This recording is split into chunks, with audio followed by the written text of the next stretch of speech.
हूं, आपका वंदन और अभिनंदन करना चाहता हूं कि आप अपने अधिकारों के लिए संघर्ष कर रहे हैं। अभी हरनाम सिंह जी बोल रहे थे तो उन्होंने कहा जहां झुकी वहां मकान। ये वादा किसका था? भारत के प्रधानमंत्री नरेंद्र मोदी ने पूरे चुनाव में चिल्ला चिल्ला के कहा था जहां झुकी वहां मकान, जहां झुकी वहां मकान। अरे जहां झुकी वहां मकान तो छोड़ो, 300 साल से जो गांव बसा है उसको उजाड़ने के लिए तुम लोग आ गए हो, इसलिए हमारी लड़ाई तुम्हारे खिलाफ है। और 6 महीने से एक ही काम भारतीय जनता पार्टी कर रही है दिल्ली में।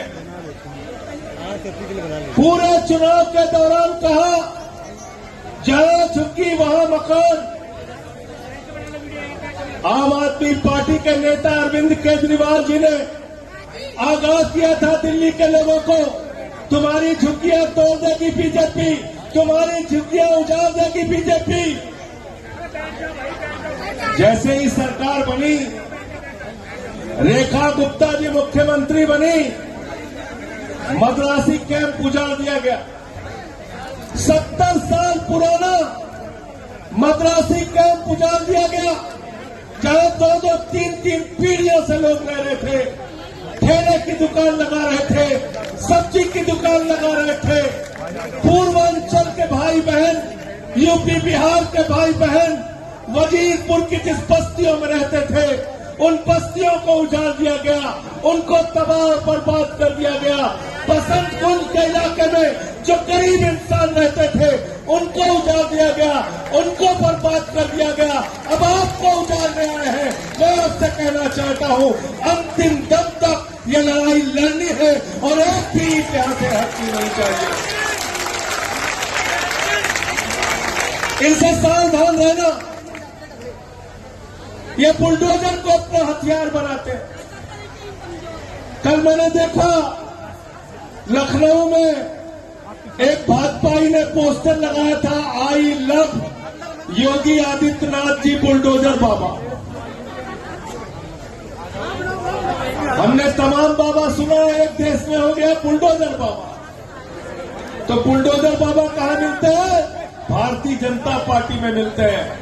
अगर अपने घर पे बुलडोजर चलवाना चाहते हो तो बीजेपी के साथ जाना, वरना इनकी नीति के खिलाफ जैसे आप लड़ रहे हो, अंतिम दम तक लड़ाई लड़ने के लिए तैयार रहना।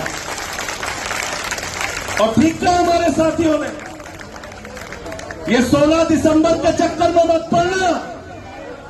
ये 16 दिसंबर की एक तात्कालिक राहत तो आपको मिली है, लेकिन याद रखना नरेंद्र मोदी की निगाह आपकी इस जमीन के ऊपर है, आपके इस गांव के ऊपर है, क्योंकि यहां की जमीन, इस गांव की जमीन अपने मालिक अडानी को देना चाहते हैं, इसलिए इस गांव को उजाड़ना चाहते हैं। ये नौकरी करने वाले नौकर लोग हैं, देश के प्रधानमंत्री नहीं हैं। ये नौकर है अडानी के, ये गुलामी करते हैं अडानी अंबानी की, ये उनके इशारे पे नाचने वाले लोग हैं।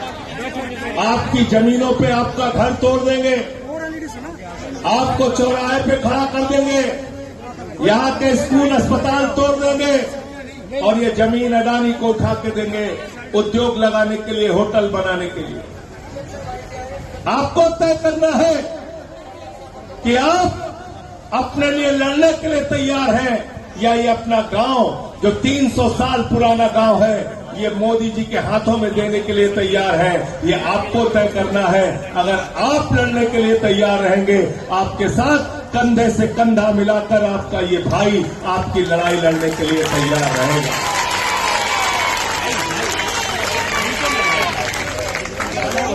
जैसे भी आप चाहेंगे, धरना हो, प्रदर्शन हो, सड़क पे लड़ना हो या देश की संसद में लड़ना हो, आपकी इस लड़ाई में आपके साथ खड़ा रहूंगा।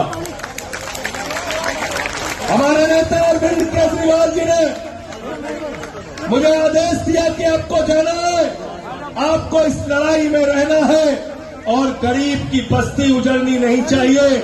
उसके लिए जो कुछ भी खामियाजा उठाना पड़ेगा उसको उठाने के लिए तैयार है। हम लोगों को तो जेल और मुकदमे सब कुछ मिल गए, सब कुछ मिल गया, जेल मुकदमा सब। लेकिन न जेल से डरना है, न मुकदमे से डरना है, न लाठी डंडे से डरना है। लेकिन इनसे जरा सावधान हो जाओ, इनकी नफरत की राजनीति से सावधान हो जाओ। अभी क्या बोला इनके एक नेता ने, कहने लगे देखो तकनीक का इतना विस्तार हो गया है कि अमेरिका वाला भगवा रंग का आईफोन बना रहा है। बोले नहीं बोले, ऐसे ही बेवकूफ बनाते हैं आपको।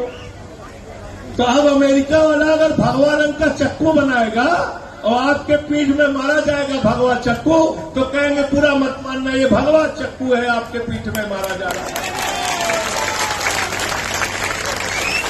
तो ये भाजपाई जो है, ये भाजपाई भगवा 56 छुरी है, भगवा 56 छुरी। इनसे सावधान रहना। ये अपना भगवा रंग का हाथ में छुरा लेके आपकी पीठ में मारने के लिए तैयार है, आपके पेट में मारने के लिए तैयार है। इनसे सावधान हो जाना, वरना इनके हिंदू मुसलमान के एजेंडे में अगर फंसे रहोगे तो कभी तुम्हारा घर उजाड़ेंगे, कभी स्कूल उजाड़ेंगे, कभी अस्पताल उजाड़ेंगे। आपकी तकदीर को बर्बाद करने के लिए ये भारतीय जनता पार्टी दिल्ली में आई है। इसको यहां से खदेड़ना होगा और हम आपकी लड़ाई में आपके साथ खड़े हैं। बहुत बहुत शुक्रिया, बहुत बहुत धन्यवाद। माफी चाहते हुए आज अभी एक कार्यक्रम में मुझे और जाना है, इसलिए मैं यहां से निकल रहा हूं। विधायक जी और बाकी साथी हमारे यहां मौजूद रहेंगे। फिर से एक बार आपका बहुत बहुत आभार कि आपने इस लड़ाई में, इस संघर्ष में शामिल होने के लिए मुझे आप